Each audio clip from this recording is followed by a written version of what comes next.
nagsisimula na po silang mag-harvest sa repolyo natin. Ayan. Guys, pagdating namin, ito na po yung mga niready nila ng mga na-harvest. Ayan. So, mamaya po, ilalagay po natin yan sa mga sako. Ayan po. Pinagtutulungan nila kasi ang dami. Ayan.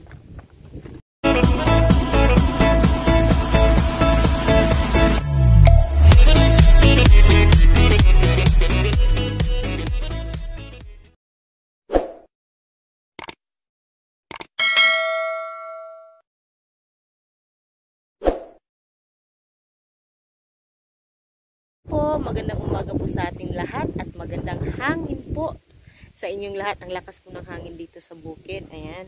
Nandito po tayo ngayon sa bukid. Binisita natin ulit yung mga gulay natin kasi kahapon po may pumunta po ditong kumprador ng mga gulay. Tapos, napag-isip namin, napag-usapan natin ng tao namin na nag-aalaga ng gulay.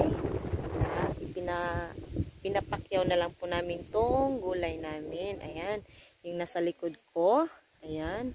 Ang lalaki na po ng mga ko. Ito po yung mga repolyo natin. Ayan.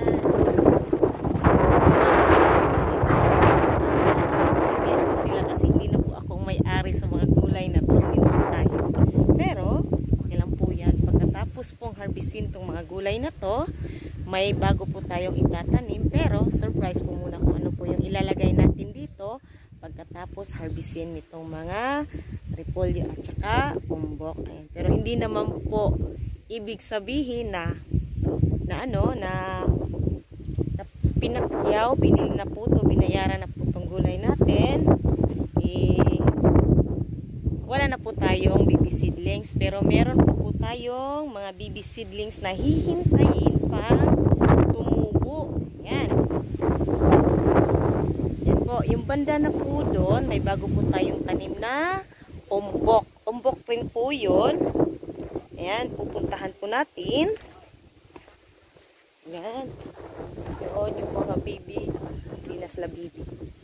Kasi malalaki na yung repolyo natin. Ayan, iba na po yung may-ari sa kanila kasi binayaran na po sila, pinakyaw. So, kahit po papano, yung lahat po ng gastos natin dyan sa repolyo at saka sa umbok, nabawi na po natin at sa awa po ng Diyos. Kahit po papano din, yung tao natin na si Torco at saka kami, kahit papano may yung sobra sa lahat ng nagastos namin,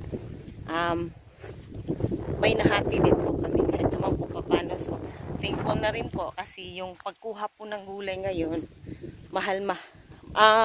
sakto lang yung presyo pero mas siniswerte tayo ngayon kasi yung kilo niya ngayon medyo mahal. Ayan. Pababa po tayo.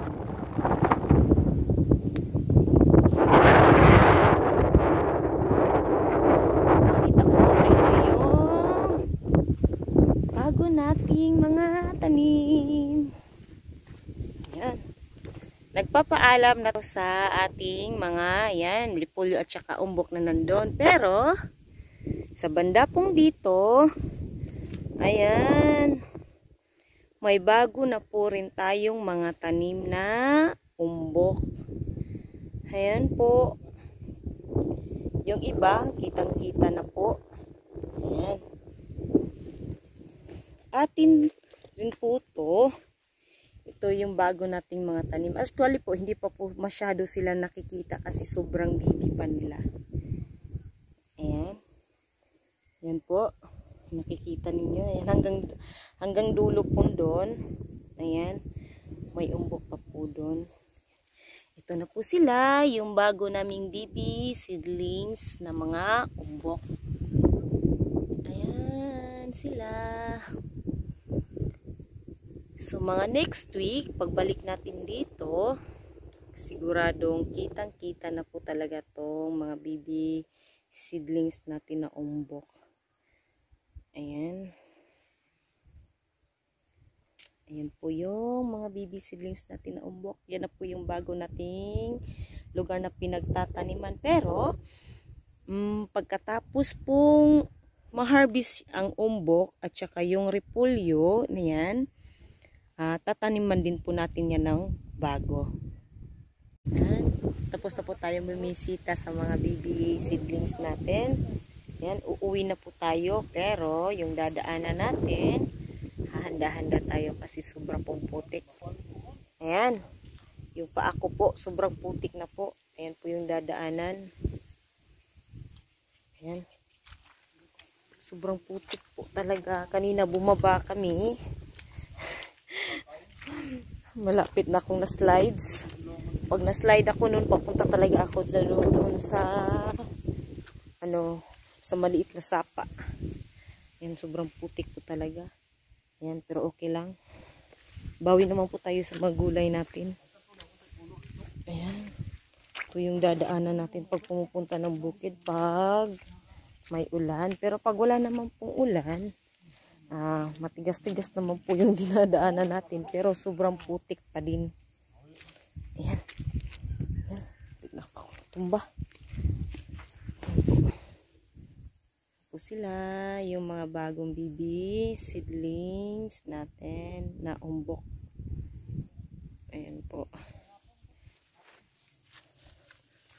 Ayan po. Uwi na po tayo.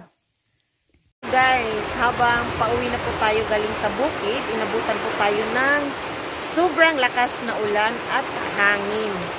Ayan po. Nasa Kabintan po tayo. Kanina po, yung pinuntahan po natin sa Gasco kasi yun. Tapos, inabutan na po tayo ng malakas na ulan. Kaya nandito po muna tayo sa waiting shed. Sumilong po muna tayo kasi basang-basa na po talaga kami. Ayan. So, hihintayin po muna natin na titila yung ulan bago tayo bumiyahe ulit. Ayan, ang lakas po talaga, oh. Ayan po. Sobrang lakas po ng ulan.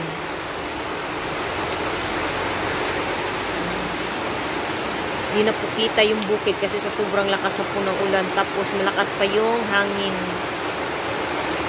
Ayan.